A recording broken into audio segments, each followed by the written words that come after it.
As an activist and a community leader, at times it is hard to go forward and to see that the world is changing, to see that all of our hard work is making any changes. With the proliferation of war and the ever-present hate that is racism, sexism, and homophobia that we are confronted with in this society every day, at times it is hard to go on. But here, in a room filled with amazing activists, scholars, doctors, and community leaders from all throughout the country, I would like to tell you that tonight I am filled with great hope. I am filled with great hope because of these people. I am filled with great hope because of those who are about to act. I am filled with great hope because of the amazing living example that is the life of Desmond Tutu. Desmond Tutu has given his life to this world. He has fought against racism, he has stood up against war, and he has fought his whole life for the betterment of all people throughout the world. He has shown us that there is no future without reconciliation, a lesson that we could learn greatly from in this country. Father Tutu started his work as a public servant in 1954 when he was a teacher for 4 years. In 1958, Father Tutu decided to enter the ministry in the Church of the Province of Southern Africa. In 1961, he was ordained to the priesthood. He then left for London, where he obtained a Bachelor of Divinity honors and a Master's of Theology degree. Upon returning to South Africa in 1967, Tutu became chaplain at the University of Fort Hare and later moved to the University of Botswana, Lesotho, and Swaziland. Tutu's appointment in 1975 as Dean of St. Mary's Cathedral in Johannesburg was brief, as his election to Bishop of Lesotho soon followed. By this time, South Africa was in the wake of the 1976 Soweto uprising and deep in turmoil. Tutu was persuaded to leave the calm diocese of Lesotho to take up the post of General Secretary of the South African Council of Churches, SACC. It was in this position, a post he held from 1978 to 1985, that Bishop Tutu became a national and international figure. A subsidiary of the World Council of Churches, the SACC is committed to the cause of ecumenism and to fulfilling the social responsibility of the church. Justice and reconciliation are its chief priorities. As General Secretary, Bishop Tutu pursued these goals with vigor and commitment.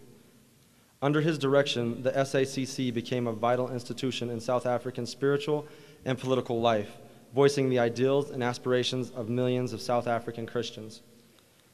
Tutu's leadership helped to establish the council as an effective machinery in providing assistance to the victims of apartheid and inevitably placed the Archbishop deep within the controversy as he spoke out against the injustice of the system. In 1984, Father Tutu's contribution to the cause of racial justice in South Africa was recognized when he received the highest award the world can offer, the Nobel Peace Prize. Father Tutu spent the next 5 years working to bridge the chasm between black and white Anglicans in South Africa as Bishop of Johannesburg and later as Archbishop of Cape Town. His election demonstrated the Anglican Church's faith and trust in his spiritual leadership, as well as his ability to pursue racial justice. In December 1995, President Mandela appointed Archbishop Tutu to head the Truth and Reconciliation Commission. On October 29, 1998, the commission submitted its first official report to President Mandela, marking yet another significant step in the struggle for justice both in South Africa and in the world. He retired from office as Archbishop of Cape Town in June 1996, but was named Archbishop Emeritus in July 1996. Father Tutu holds honorary degrees from numerous universities, including Harvard, Oxford, Columbia, Kent, and Aberdeen. In addition to his Nobel Peace Prize, he received the Order for Emeritus Service Award Gold, presented by President Nelson Mandela, the Archbishop of Canterbury's Award for Outstanding Service to the Anglican Communion, the Family of Man Gold Medal Award at the Martin Luther King Jr. Nonviolent Peace Prize. Currently, Father Tutu is Chancellor of the University of Western Cape, and he also serves as a member of the Board of Directors of the Victims Trust Fund of the International Criminal Court, The Hague. With a life this full, having done so much for so many people, you would think that he had done enough for the world. But just this month, Father Tutu released his newest book, God Has a Dream, a vision of hope for our times. a book that Father Tutu calls a culmination of his life's work. I read this book over the last week, and I wanted to say so much about it. I wrote all over it, underlined almost every page, and after that, I decided that I could only use one quote. Father Tutu writes, "Dear child of God, before we can become God's partners, we must know what God wants for us.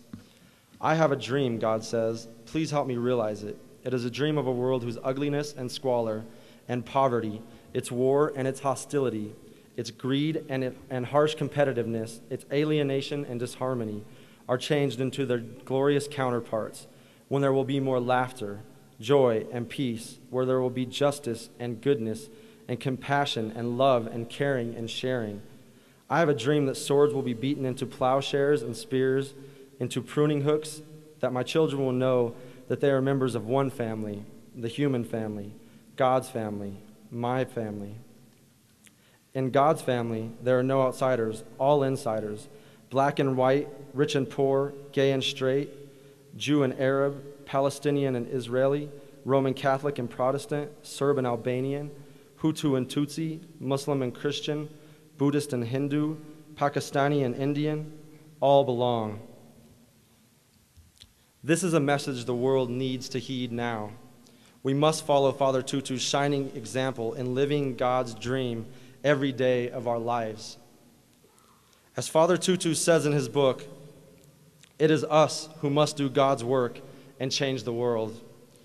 Of everything Father Tutu has done in his life, this book may be his greatest gift to the world. It is my great honor and privilege to introduce you to Archbishop Desmond Tutu.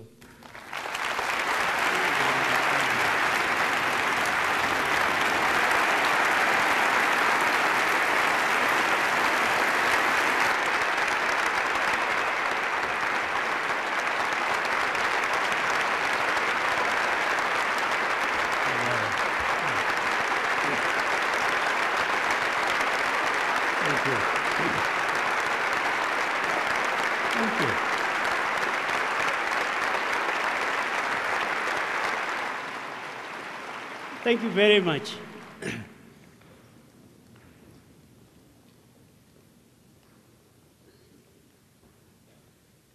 Thank you, Dustin, for your very kind words of welcome. Dear friends, ladies and gentlemen, good evening.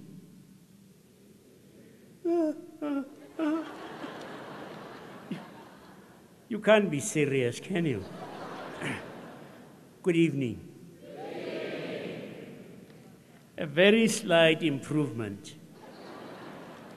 But this is a very, very great privilege for me to kick off this week of quite extraordinary events. And I want to commend so very, very warmly the student government of this university on standing out and standing up for what is so crucial, to try and do something about a pandemic that is devastating, especially Africa. I think you want to give Dustin and all his colleagues a very, very warm clap for that.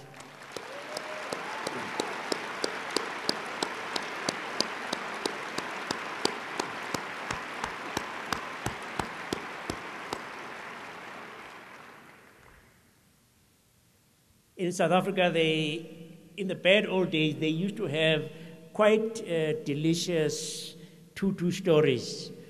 One of them was of the Archbishop dying, and I go to heaven where I thought I should be going.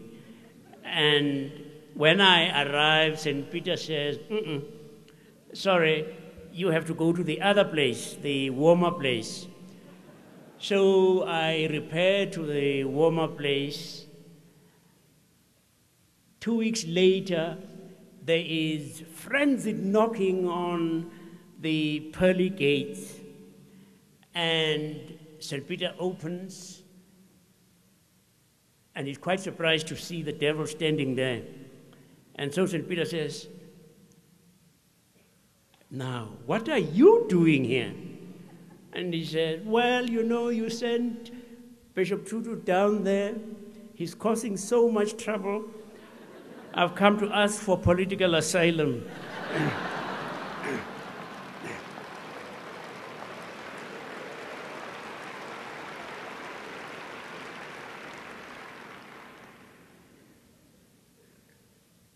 The news that dominates our media today is mostly, I think we would agree, rather depressing. It is war, conflict, disaster, and of course this devastating HIV/AIDS pandemic. And we could so easily think that that is all there is. I have a book of cartoons by a famous English cartoonist, Mel Kalman.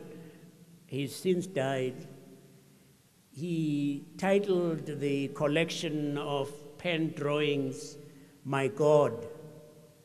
One of them shows God looking at a poster.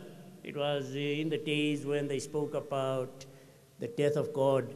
And God sees a poster that says, "God is dead." And God says, "Oh dear." That makes me feel so insecure. But the one that I wanted to refer to is one where God is looking somewhat distraught and says, "Oh dear, I think I've lost my copy of the divine plan." Well, looking at the state of the world, you might be forgiven for wondering whether God ever had a plan at all. Because you have floods over there, and a drought over here. And you just wondered, God, you don't think you could maybe have organized it slightly better? That there was enough water for everybody everywhere. I think you should probably go back to the drawing board. But is it in fact the case that human existence, human history, is really, as they have said, a tale full of sound and fury, signifying nothing? Is it all just a theater of the absurd? No. Resoundingly, no. For many of us have lived through the demise of some of the most vicious systems the world has known.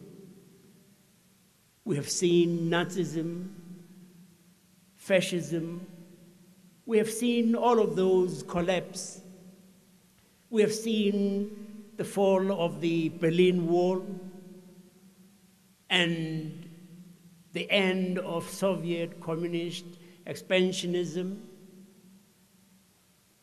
And of course, far more personally significant has been the collapse of apartheid.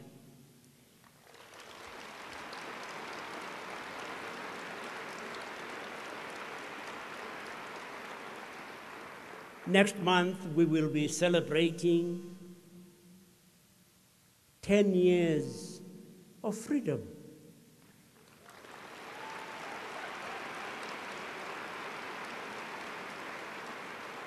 Now, the upholders of apartheid in their day strutted the world stage like cocks of the walk. They seemed so utterly invincible. And they were supported by a colluding West.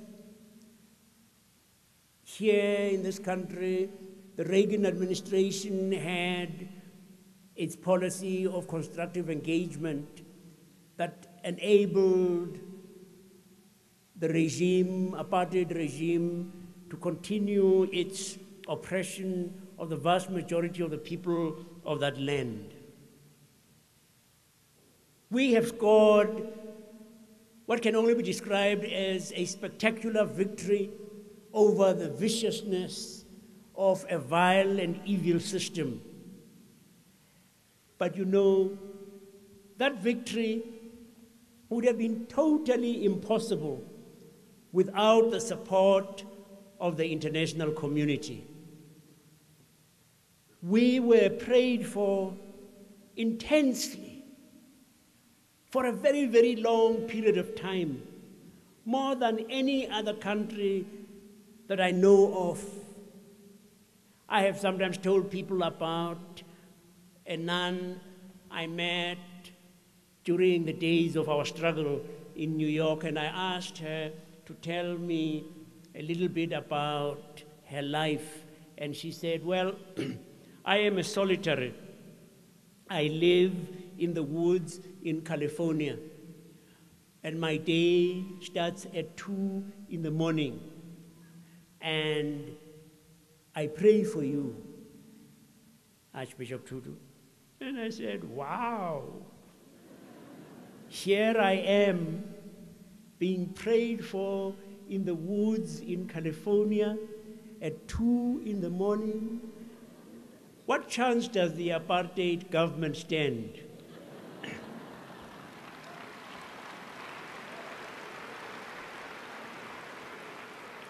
And clearly, they had it. And it is one of the great privileges to be able to come back to people and say, we asked for help from you, and you gave that help. Now we are free. And students were particularly prominent as stalwarts of our struggle. I used to come to this country round about May, when students would normally have been worrying about degrees, exams, and grades. And in many of the campuses I visited, they were doing nothing of the sort. They were demonstrating on our behalf, demonstrating to persuade, to force their institutions to divest. People demonstrated on our behalf. People were even prepared to be arrested on our behalf. And so the privilege is incredible to be able to say, I know I speak on behalf of millions and millions of our people when I express on their behalf our profound thank you to you and to all of those others out there who assisted us in the time of our struggle and enabled us to become free. Now, I would like to clap you and clap all of those people out there. If I did it on my own, people would say, yeah, we did reckon, that there was a screw loose in his head. And because I know that you are shy, I have discovered I have a magic wand. And when I wave it over you, as I shall, it turns you into instant South Africans. So I wave it over you, and you become instant South Africans, and I say, fellow South Africans, how about giving these Americans a real humdinger of an applause? Come on.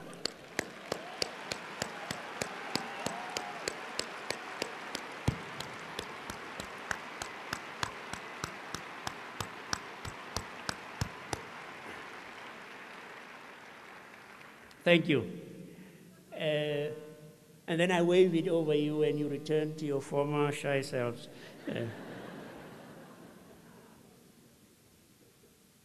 The collapse of apartheid demonstrated so clearly that this is a moral universe, that right and wrong in fact matter, that those who strut using power arrogantly and unjustly, seemingly invincible, when evil is on the rampage, must watch out. For this is God's world and God is in charge. And that they will bite the dust and bite it ignominiously.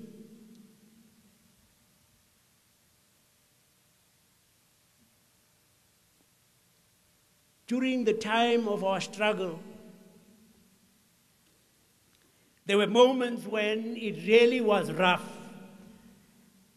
when it did look as if evil and wrong and injustice were going to have the last word. And we used to try to uphold the morale of our people, to keep the light of hope burning, by saying to them, well, don't worry, this is God's world and God is in charge. But of course, you wished you could whisper in God's ears, God, I know, we know that you are in charge, we know that this is your world, but for goodness sake, why don't you make it slightly more obvious? But that is a fact, that this is a moral universe, that might is not right, that goodness and beauty and laughter and all of those good things, those are what will prevail. Those are what will have the last word, and not their ghastly counterparts. And after we had gained our freedom, there were those who thought that blacks would unleash an orgy of revenge and retribution. And the world was awed by what it saw. For the world saw, instead of retribution and revenge, a remarkable spectacle of victims showing an extraordinary magnanimity and generosity of spirit as they forgave the perpetrators of some of the most horrendous atrocities, emulating the wonderful, spectacular example of this man who emerged from jail after 27 years. Someone everyone had thought would be bristling with hatred, with resentment, with bitterness. Nelson Mandela emerged.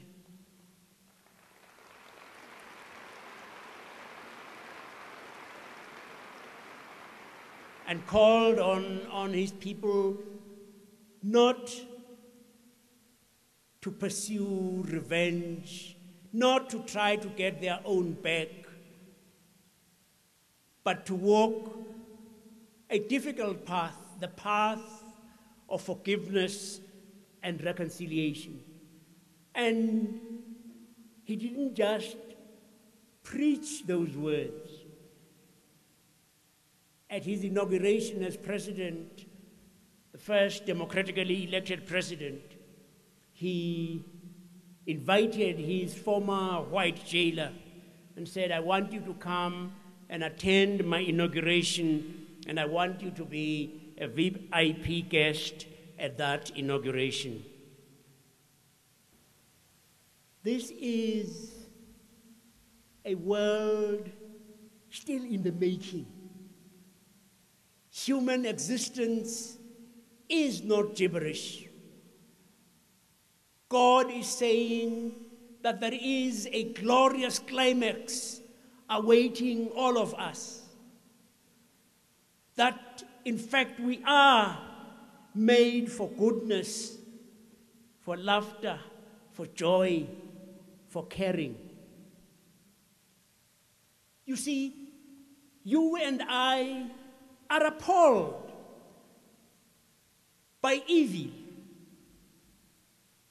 Why are we appalled? We are appalled because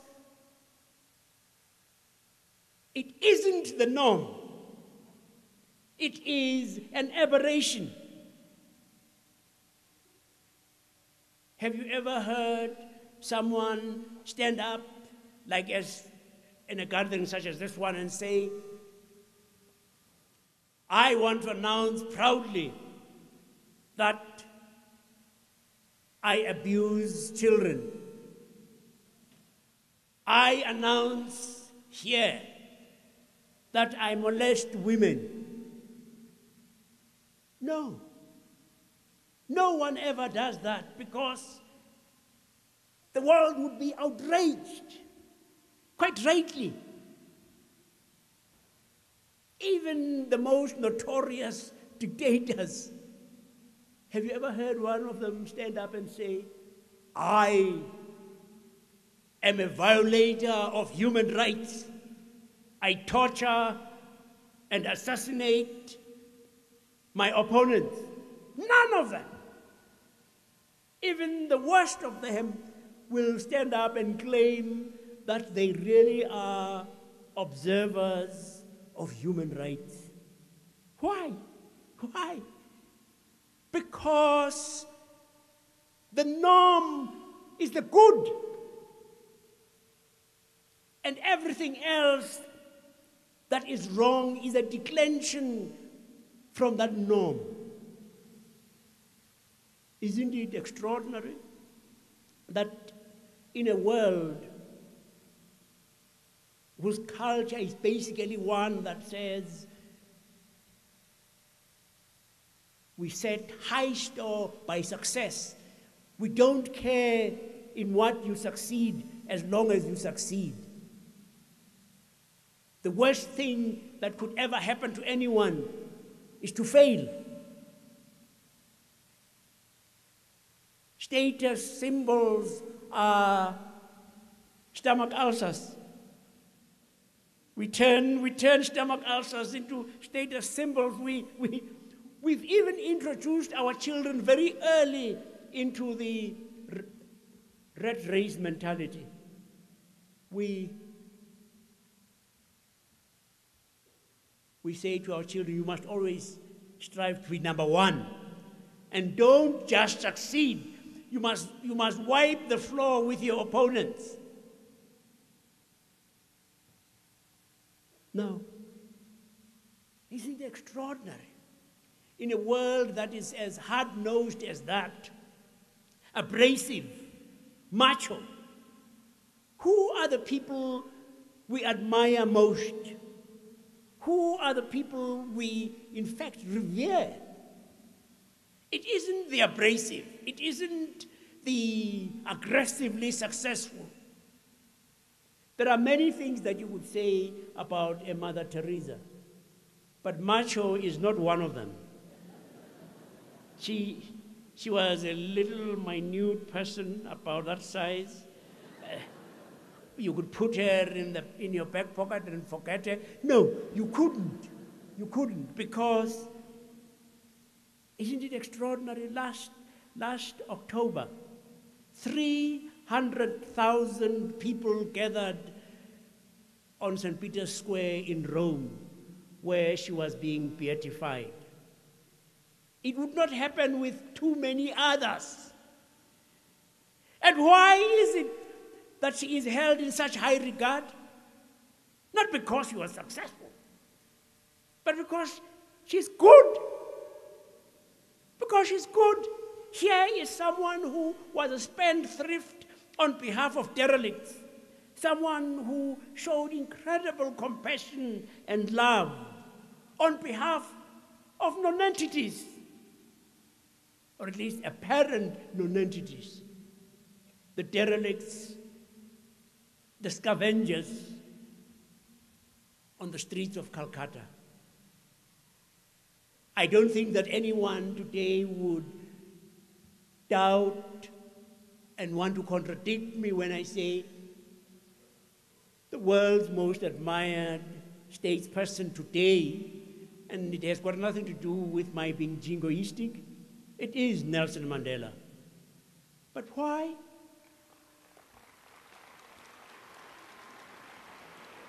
He wasn't the president of a country that was militarily powerful, not a country that economically was anything but very small beer. And yet the world reveres him. The world reveres him because he is good. The world reveres him because here is someone who has become an icon of forgiveness and reconciliation.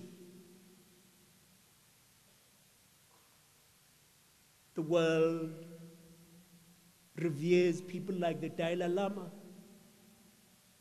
one of the very few people who can fill Central Park in New York with young people who regard him almost as a pop star. And why? He's gentle, serene, holy, and good. For you and I have antennae, internal antennae, that hone in on goodness. Because that is what we have been made for. God has created us for goodness. We know it.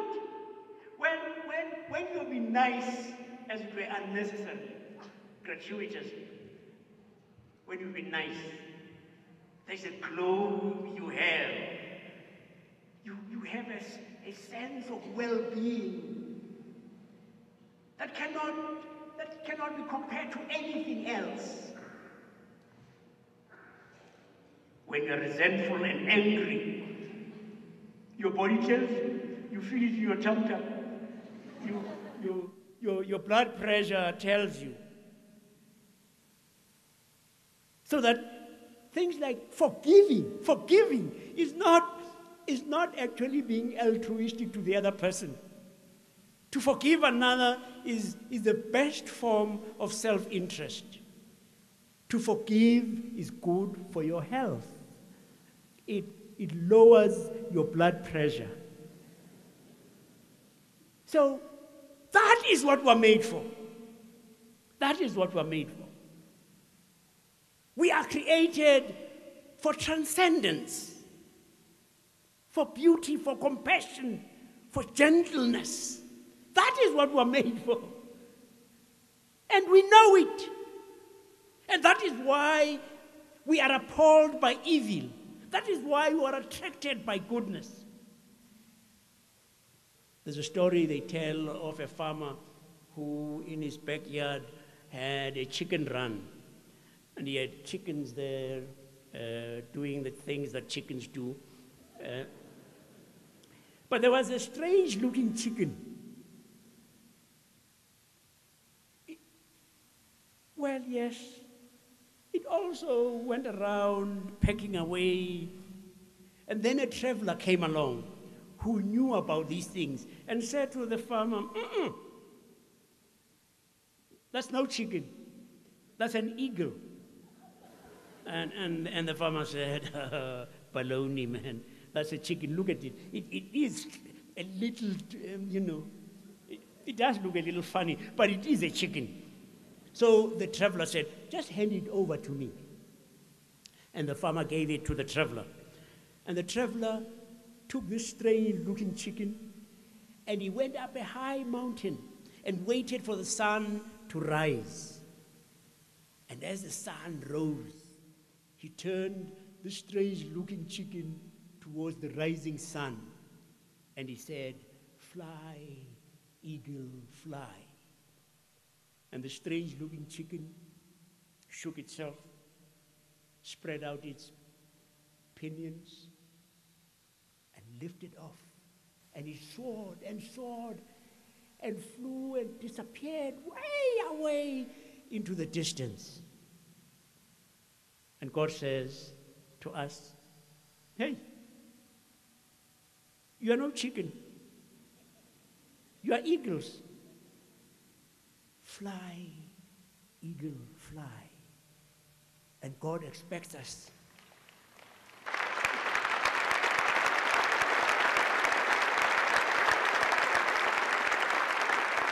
And God expects us to shake ourselves, to spread out our opinions, and to lift off, and to soar, fly to goodness, laughter, joy, compassion, gentleness, and caring. For God says, that is what I have made you for. And I have a dream that you, all of my children will know that we are family. They will know that we are family. And some say, that's very, very sentimental. It's nice, family. No, God says, It is one of the most radical things you could ever have said about us. Family. You don't choose family. Sometimes you wish you could.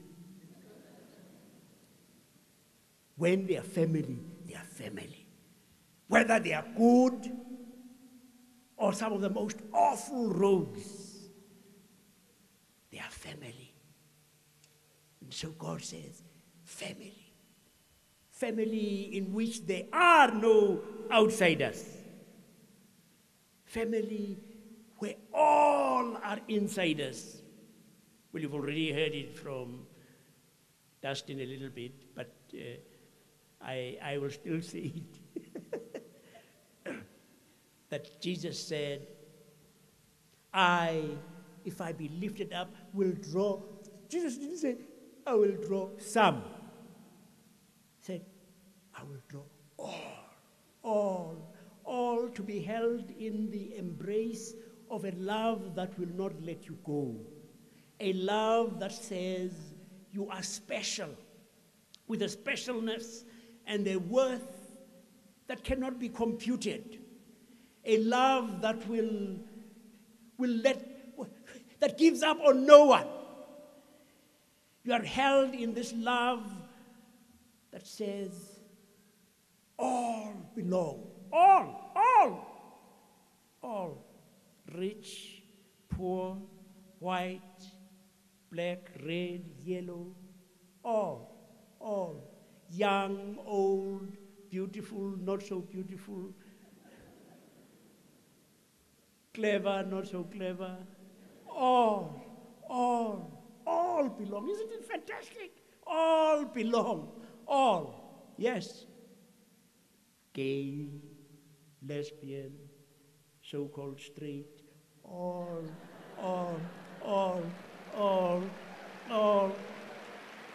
belong. And family. In the family, the ethic is from each according to their ability, to each according to their need. Family.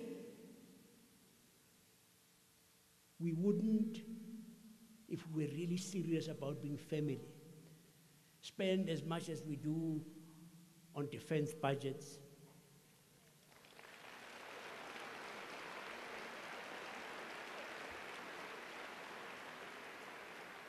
Family.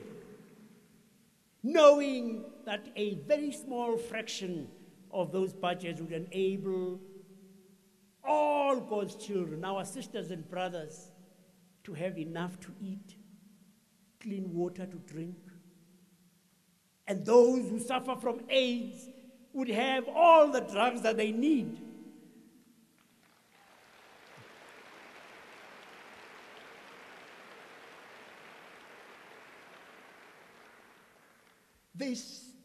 This family, all. Can you imagine if we really believe this? How could we take off in a bomber and go and rain bombs on members of our family? Or be a suicide bomber, or act as terrorists, all kinds of terrorists. If we are family, this family, as I said, Sharon, Arafat, belong. Bush, Bin Laden, belong. That is as radical as it is. And so God says, Martin Luther King Jr., I heard you say, I have a dream. Well, Martin Luther, I too have a dream. I have a dream that one day my children will recognize that they are family. And I have no one but you and you and you and you and you to help me realize my dream. Please, please help me. Help me so that this world becomes hospitable to goodness, to laughter, to joy, to peace, to reconciliation, to caring, to sharing. Help me. Help me.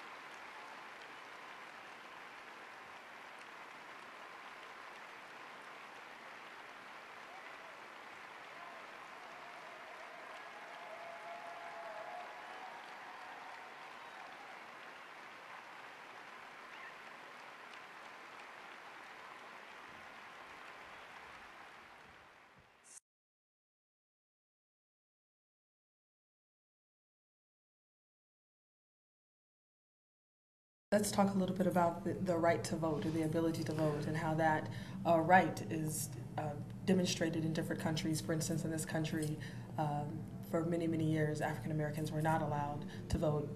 Women were not allowed to vote. People of color and people who did not own land were not allowed to vote. How does that manifest itself today in young people in South Africa? Because so many people in this country, in the United States, do not recognize or exercise their right to do so. Yes. I suppose when you have become accustomed either to the particular right, you become blasé, and you can tend to become apathetic. This is why generally in countries that have recently become free, the turnout of voters is so very high. I mean, in the high 80s often, whereas in most Western countries, they are glad if about 30% of the voting public do pitch up. It is that you tend then to take for granted the rights that you are enjoying, whereas, as they say, the price of freedom is eternal vigilance, because it is so easy for those who are in power to erode your rights stealthily. In this country, for instance, just now, because you are involved with the fight against terrorism, the government will tend to say to you, no, we've got to have like the right to detain people without trial, Correct. Which is not normal, especially in times of peace. But they will say that right has to be restricted because of national security. Correct. Now, that is what they used to say in South Africa when they were detaining people without trial, that they were doing so because they knew, they had the information. And it is very dangerous because it is an insidious thing that happens as your civil liberties become hedged in. And you need to be vigilant and make sure that it doesn't happen. So you've got to always be calling those in power to account. Exactly. For how they exercise their power. And all human beings, in a sense, are the same. We like power. And when you've got it, you want to be able to exercise it and not be reined in by this or that rule that says, no, you shouldn't do this, you shouldn't do the other. As you know, you're talking about, with power comes responsibility. Yes, but yes, human yes. nature is that we try to control all of our environment. Yes, and those who are the subjects are, after all, the citizens. You say it is government of the people, by the people, for the people. Correct. That all of those who are either in Congress or in your state legislatures or in the White House are there only because the people have said, we want you to be there, and you are there at the pleasure of the people. And people tend to allow themselves to be disempowered unnecessarily, and yet they are the ones who are the site of power. Yes. And one would try to say to people, don't take your freedom for granted. Yes. Don't take the rights that you have for granted, because the obvious side of a right is responsibility. Correct. Obligations. So what might you say to young people, to what we call the hip-hop generation, yes, and to artists during this time of war, as the United States continues to be at war really with the world, but very directly with Iraq? What is the role of artists in times of resistance?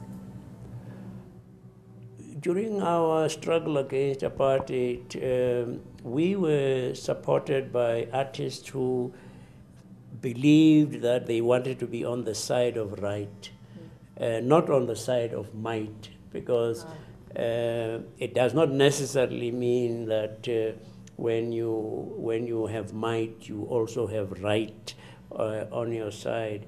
And I think, that you need to have those who are, as it were, consciences of the nation, who and artists can be that, because they have access to large audiences. They are able to influence so very many people, especially young people, to say that you have obligations, you also have rights, and you want to be people of integrity.